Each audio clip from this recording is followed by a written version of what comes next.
Langit siang itu sedikit mendung, namun tak cukup gelap untuk membungkam hiruk-pikuk kota. Di pusat kawasan elit yang penuh gedung menjulang dan kendaraan mewah berdiri sebuah kafe modern bernama Cafe Amarella. Dinding kacanya berkilau, sofa kulit tersebar di setiap sudut dan musik lembut mengalun dari speaker tersembunyi. Setiap meja dihiasi bunga segar, menciptakan suasana yang hanya bisa dijangkau oleh mereka yang punya uang dan tampilan yang berkelas. Kafe itu tidak pernah sepi. Para eksekutif muda, sosialita kota, hingga influencer dengan kamera di tangan silih berganti datang. Mereka tertawa, bercakap sambil mengetik di laptop, atau hanya sekadar menikmati kopi seharga sepiring makan malam orang biasa. Pintu kaca perlahan terbuka. Seseorang melangkah masuk. Langkahnya pelan, bahkan nyaris tak terdengar. Seorang pria tua, rambutnya putih kusut. Bajunya lusuh seperti tak berganti beberapa hari dan sandal jepitnya tampak mengelupas di beberapa sisi. Di tangan kirinya tergenggam dompet kulit tua yang sudah mengelupas dan sebuah amplop coklat yang terlipat dua. Semua percakapan mendadak surut. Seolah udara dalam kafe tertahan. Seorang wanita muda yang duduk di dekat pintu langsung menutup hidung pelan sambil berbisik pada temannya. Astaga, siapa yang biarin orang kayak gitu masuk sini?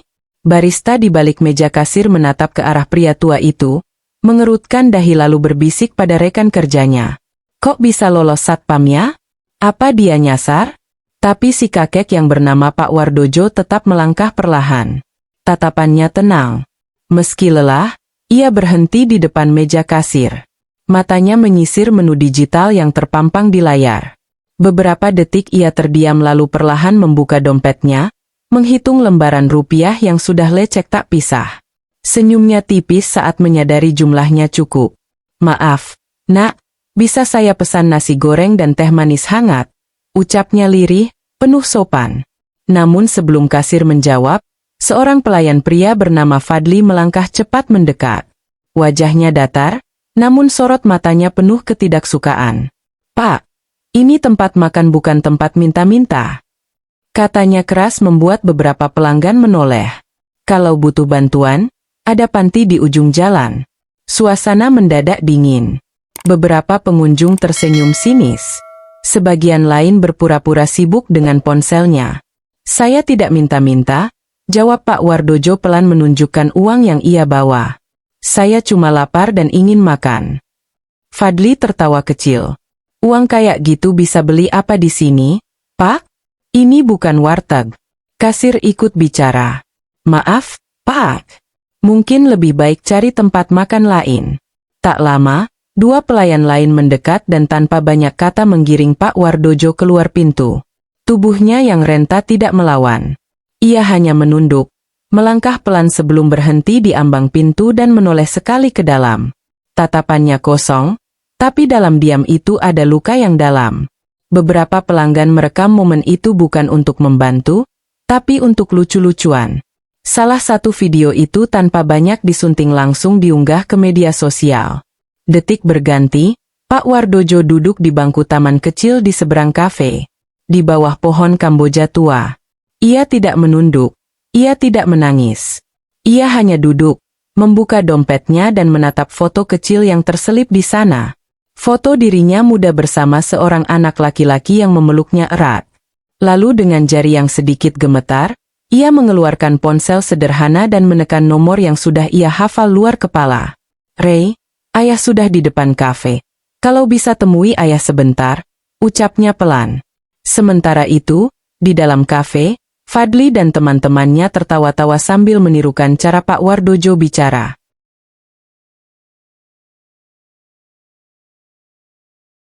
Mereka tidak tahu, tidak sadar bahwa dalam 5 menit ke depan semuanya akan berubah dan diam akan menjadi satu-satunya reaksi yang tersisa. Suasana di dalam kafe Amarella kembali ke rutinitas semula. Suara mesin espresso berdengung lembut, denting gelas bersentuhan, dan obrolan ringan memenuhi udara. Tak seorang pun terlihat menyesal atau merasa bersalah. Pelayan yang tadi mengusir Pak Wardojo masih bercanda di belakang kasir. Kalau dibiarkan duduk, bisa rusak suasana, kata Fadli dengan bangga. Bayangkan kalau ada pelanggan VIP yang lihat. Untung langsung digiring keluar. Timpal pelayan lainnya. Reno sambil tertawa. Bisa-bisa disangka kita buka rumah makan rakyat. Tak ada satupun yang menanggapi kejadian itu sebagai kekeliruan. Mereka merasa telah menjaga citra tempat, menjaga eksklusivitas, menjaga reputasi mereka di mata dunia yang penuh citra palsu. Namun di pojok ruangan duduk seorang pria muda bernama Galang. Pelanggan tetap yang hari itu datang lebih awal dari biasanya. Ia tidak ikut tertawa. Ia justru memutar ulang video yang ia rekam diam-diam tadi. Sorot matanya penuh keraguan, seolah mempertanyakan sesuatu dalam dirinya sendiri. Tanpa pikir panjang, ia mengunggah video itu ke akun media sosialnya. Captionnya pendek, tapi cukup menohok. Malu lihat cara manusia memperlakukan manusia lain hanya karena tampilan. Dalam hitungan menit, video itu mulai menyebar. Komentar demi komentar berdatangan. Sebagian mengutuk, sebagian menertawakan. Tapi kebanyakan mulai bertanya siapa sebenarnya kakek tua itu. Sementara itu, di luar kafe, Pak Wardojo masih duduk tenang. Ia tak membuka ponsel lagi. Ia tahu anaknya tidak akan lama dan ia pun benar. Tak sampai 5 menit kemudian, sebuah mobil hitam berhenti tepat di depan kafe. Dari dalam mobil itu keluar seorang pria muda dengan setelan jas rapi berwarna hitam pekat. Reynaldi, pemilik kafe Amarella, turun dengan langkah cepat namun mantap. Jam tangannya mahal, sepatunya mengkilap, dan wajahnya menunjukkan wibawa yang tak bisa dibantah. Tatapan pertama yang ia lontarkan bukan pada kafe, tapi langsung ke ayahnya. "Ya, sudah lama nunggu?" Tanyanya dengan nada hangat. Pak Wardojo menggeleng pelan. "Baru saja. Yuk masuk." Dengan satu anggukan, Reynaldi menuntun sang ayah masuk ke dalam kafe. Ketika pintu kaca terbuka, suara lonceng kecil terdengar seperti menandai dimulainya sebuah babak baru. Langkah mereka menghentikan segalanya. Percakapan terhenti. Gelak tawa sirna. Mata semua orang memaku pada dua sosok itu. Pria muda berwibawa dan kakek yang tadi mereka usir. Kasir dan para pelayan mendadak pucat. Fadli bahkan sempat mundur satu langkah, bibirnya gemetar. Reno berbisik, "Itu Pak Rey." Reynaldi tidak langsung bicara. Ia menuntun ayahnya ke kursi paling nyaman di sudut dekat jendela. Setelah memastikan ayahnya duduk dengan tenang, ia berdiri tegak di tengah ruangan, menatap seluruh ruangan dengan dingin. "Hari ini tempat yang saya bangun dengan kerja keras dan semangat kebaikan telah menjadi tempat paling memalukan yang pernah saya lihat," ucap Reynaldi tenang tapi tegas. Ruangan seketika hening, tak satu pun berani menyela. Bahkan pelanggan pun tertunduk, merasa jadi saksi atas sebuah kebodohan kolektif. "Ayah saya datang kemari hanya ingin makan. Ia membawa uang. Ia membawa niat baik. Tapi kalian," Reynaldi melirik Fadli dan Reno yang sudah gemetaran. "Kalian usir dia, kalian hina dia, kalian perlakukan seperti sampah." Nafas Reynaldi mulai berat, tapi ia tetap berdiri tegak, menyapu semua wajah yang kini tertunduk malu. "Saya tidak pernah mengajarkan standar pelayanan berdasarkan harga pakaian. Saya tidak pernah mendidik staf untuk mengukur manusia dari sandal dan dompetnya." Pak Wardojo masih duduk tenang, menatap keluar jendela. Tidak sedikit pun ada raut kemarahan di wajahnya. Tapi justru karena itu suasana semakin menyesakkan. Reynaldi melanjutkan, "Tempat ini berdiri bukan untuk menyenangkan mata, tapi untuk menghormati manusia." Fadli mencoba membuka mulutnya, tapi tidak ada suara yang keluar. Tangannya mulai gemetar, pipinya basah oleh keringat dan rasa malu yang mendadak menyerbu sekujur tubuhnya. Tanpa banyak basa-basi, Reynaldi berkata, "Mulai hari ini, beberapa dari kalian tidak lagi bekerja di sini." Tak ada pembelaan, tak ada argumen, bahkan Fadli hanya menunduk. Ia tahu tidak ada yang bisa ia katakan untuk menutupi apa yang sudah ia lakukan. Reynaldi menoleh pada ayahnya, tersenyum kecil, lalu duduk di sampingnya. "Kita makan di sini saja, ya?" "Ya." Pak Wardojo hanya mengangguk. "Teh manis dan nasi goreng cukup, Nak." Dan di tengah hening yang menggantung seperti tirai tebal, dua sosok itu mulai menyantap makanan sederhana. Tapi semua yang menyaksikan tahu di meja itulah kehormatan dan kasih sayang hadir. Jauh lebih mewah dari segelas espresso paling mahal sekalipun. Cafe Amarella yang biasanya dipenuhi canda dan tawa kini berubah menjadi lautan sunyi. Hanya suara sendok menyentuh piring yang terdengar dari meja tempat Reynaldi dan Pak Wardojo duduk. Dua pelayan yang tadi mengusir sang kakek Fadli dan Reno berdiri kaku tak jauh dari pintu dapur. Mereka seperti patung yang kehilangan arah. Wajah mereka pucat pasi. Salah satu dari mereka, Dita, pelayan perempuan yang sempat tertawa saat pengusiran tadi mulai menangis pelan. Ia tak kuasa menahan air mata yang turun begitu saja. Langkah kakinya berat saat mendekati meja Reynaldi. Dengan suara bergetar, Dita mencoba bicara. "Pak, saya minta maaf. Saya benar-benar tidak tahu kalau beliau adalah..." Reynaldi mengangkat tangannya pelan, menyela ucapan itu. Tatapannya tajam, tapi suaranya datar. "Kalau beliau bukan ayah saya pun, kalian seharusnya tidak memperlakukan siapapun seperti itu." Kalimat itu jatuh seperti petir, tidak tinggi, tidak keras, tapi menghantam hati semua yang mendengarnya. Dita menangis lebih deras. Ia menunduk, tak sanggup menatap wajah Pak Wardojo yang tetap tenang tanpa amarah. Pelayan lain termasuk Fadli dan Reno satu persatu menghampiri meja itu. Mereka semua menunduk, menyodorkan tangan, berharap mendapat maaf yang mungkin terlalu terlambat. Pak Wardojo hanya menatap mereka. Lembut, tak ada dendam.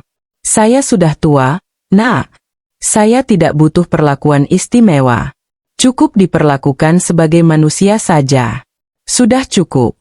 Suara itu lirih, tapi justru karena kelembutan itulah rasa bersalah menusuk lebih dalam di dada mereka. Reynaldi berdiri perlahan menatap para karyawan yang masih berkumpul dengan wajah bersalah. "Kalian bukan saya pecat karena tidak tahu siapa ayah saya," ucapnya perlahan. "Tapi karena kalian gagal menunjukkan nilai yang paling dasar dari pekerjaan ini."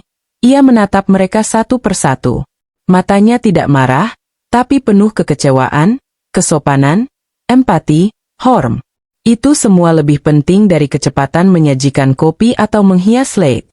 Beberapa pelanggan yang menyaksikan momen itu mulai terdiam. Mereka tidak ikut menertawakan lagi.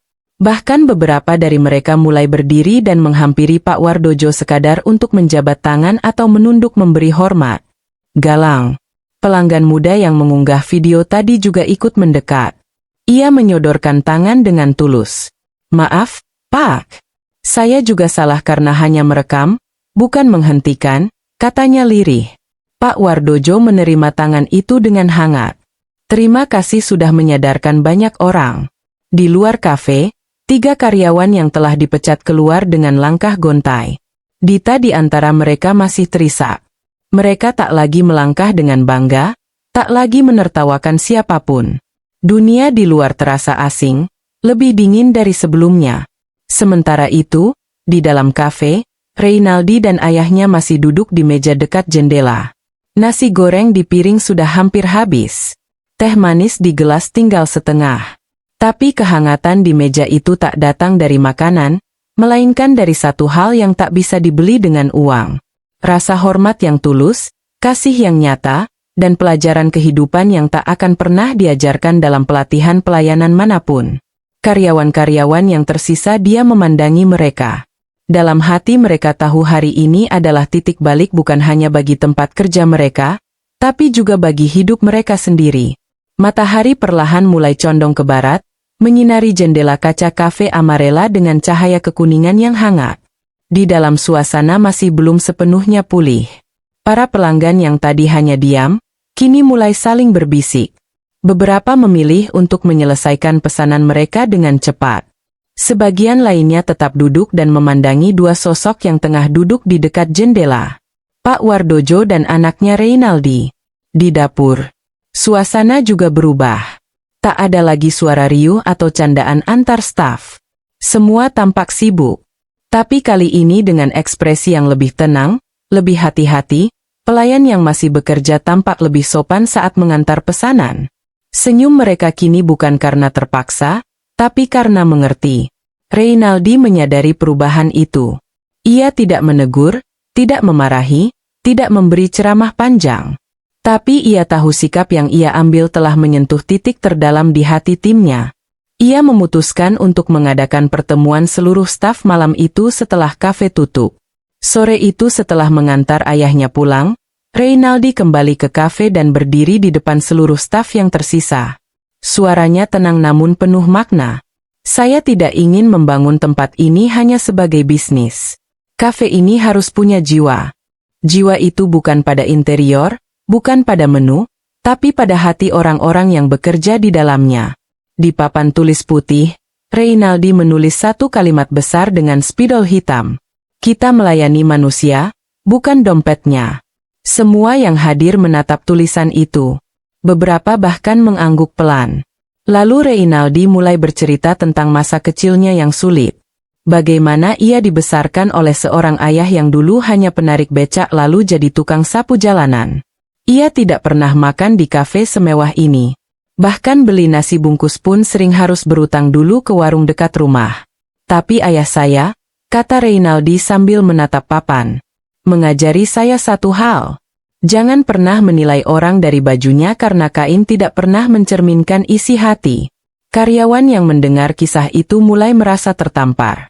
Mereka mulai menyadari bahwa selama ini mereka terlalu sibuk menjaga citra, terlalu takut pada pelanggan kaya, dan diam-diam meremehkan yang tampak sederhana. Hari-hari berikutnya, perubahan nyata terjadi. Pelayan menjadi lebih ramah, penyambutan pelanggan lebih tulus. Tidak ada lagi bisik-bisik soal pakaian atau sandal siapa yang masuk. Bahkan ketika seorang ibu tua dengan keranjang belanja datang sore hari, pelayan menyambut dengan senyum yang sama. Seperti mereka menyambut pria berjas dan Pak Wardojo. Ia kini datang sesekali. Tidak setiap hari, tidak juga sebagai tamu kehormatan. Ia hanya duduk diam di sudut jendela, menikmati teh manisnya sambil membaca koran tua. Tapi semua orang tahu kehadirannya membawa makna. Hingga suatu sore, pelanggan lama yang pernah menyaksikan insiden memalukan itu datang kembali. Ia duduk di kursi dekat jendela dan melihat sesuatu yang baru. Di sudut dinding kafe, tepat di atas meja Pak Wardojo biasa duduk tergantung bingkai kecil kayu coklat tua. Di dalamnya tertulis, kita tidak tahu siapa yang duduk di meja ini hari ini. Tapi siapapun dia layak dihormati. Pelanggan itu tersenyum. Ia tahu tempat ini sudah berubah. Tidak hanya ruangannya, tapi hatinya. Reynaldi duduk tak jauh dari sana. Ia melihat pelanggannya tersenyum lalu mengangguk kecil. Ia paham nama baik bisa hancur dalam sekejap. Tapi untuk membangunnya kembali dibutuhkan waktu, ketulusan, dan keberanian untuk berubah. Namun ia tidak menyesal. Karena dari kejadian itulah wajah asli dari kafe yang ia bangun kini menjadi lebih manusiawi. Beberapa minggu telah berlalu sejak kejadian yang membuat kafe Amarella menjadi sorotan. Tapi cerita tentang kakek tua yang diusir karena penampilannya lalu kembali sebagai ayah dari pemilik kafe masih terus bergema. Video rekaman dari Galang yang viral kini sudah ditonton jutaan orang. Banyak media mengangkat kisah itu dan komentar netizen datang tanpa henti. Sebagian marah, sebagian haru. Tapi semua setuju bahwa kejadian itu adalah tamparan keras bagi cara dunia memandang manusia. Namun di balik viralnya cerita itu, perubahan paling nyata terjadi di dalam kafe itu sendiri.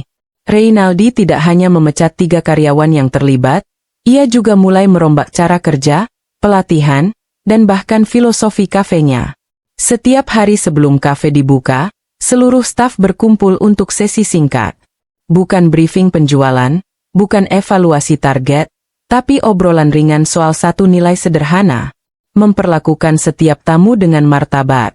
Siapapun mereka, para karyawan yang dulu apatis kini mulai berubah. Senyum mereka lebih tulus, telinga mereka lebih pek. Mereka tidak lagi sekadar melayani pesanan, tapi juga mulai belajar mendengarkan. Di antara mereka ada Nia, seorang pelayan baru yang baru saja bergabung seminggu setelah kejadian viral itu. Ia tidak tahu persis apa yang terjadi, tapi dari cerita teman-temannya dan dari cara semua orang bersikap, ia paham bahwa tempat ini bukan sekadar tempat kerja. Ini tempat belajar jadi manusia. Suatu sore ketika Reynaldi sedang membersihkan meja sendiri di tengah waktu lenggang, Pak Wardojo datang seperti biasa. Langkahnya tenang. Baju yang ia kenakan masih sederhana, sandal jepitnya masih sama. Tapi kali ini saat ia melangkah masuk, semua pelayan menunduk ringan dan menyapa penuh hormat. "Selamat sore, Pak Wardojo. Kursi biasa sudah kami siapkan," ucap Nia dengan senyum. Pak Wardojo hanya tertawa kecil. "Aduh, saya jadi malu. Padahal saya cuma mau teh manis, Mbak. Yang sederhana pun layak dihormati, Pak," jawab Nia dengan mantap. Reynaldi hanya berdiri di balik meja, memperhatikan itu semua. Wajahnya tenang. Ada perasaan lega yang tak bisa ia sembunyikan. Beberapa saat kemudian, ia duduk di hadapan ayahnya di meja yang sama. Di tempat yang dulu menjadi saksi dari penghinaan dan kini menjadi tempat terhormat. "Yah," ucap Reynaldi pelan sambil memandang teh yang mengepul di cangkir. Pak Wardojo menoleh. "Ya, Nak, aku merasa aku berhutang segalanya pada ayah. Kalau bukan karena didikan ayah, mungkin aku tumbuh jadi orang yang hanya menghargai mereka yang tampak kuat." Pak Wardojo tidak langsung menjawab. Ia tersenyum. Senyum yang hanya bisa lahir dari seseorang yang telah melewati begitu banyak hal dalam hidupnya. "Kamu tidak berhutang apa-apa, Nak," jawabnya lembut. "Ayah hanya ingin kamu jadi manusia. Selebihnya itu pilihanmu sendiri." Kalimat itu tidak panjang, tapi menghujam ke dalam. Reynaldi tahu warisan ayahnya bukan dalam bentuk uang, bukan properti, bukan bisnis, tapi nilai-nilai kehidupan. Tentang bagaimana memperlakukan orang lain, tentang kesederhanaan, tentang kehormatan yang tidak bisa dibeli. Di luar kafe, angin sore mulai berhembus, langit kota berubah jingga.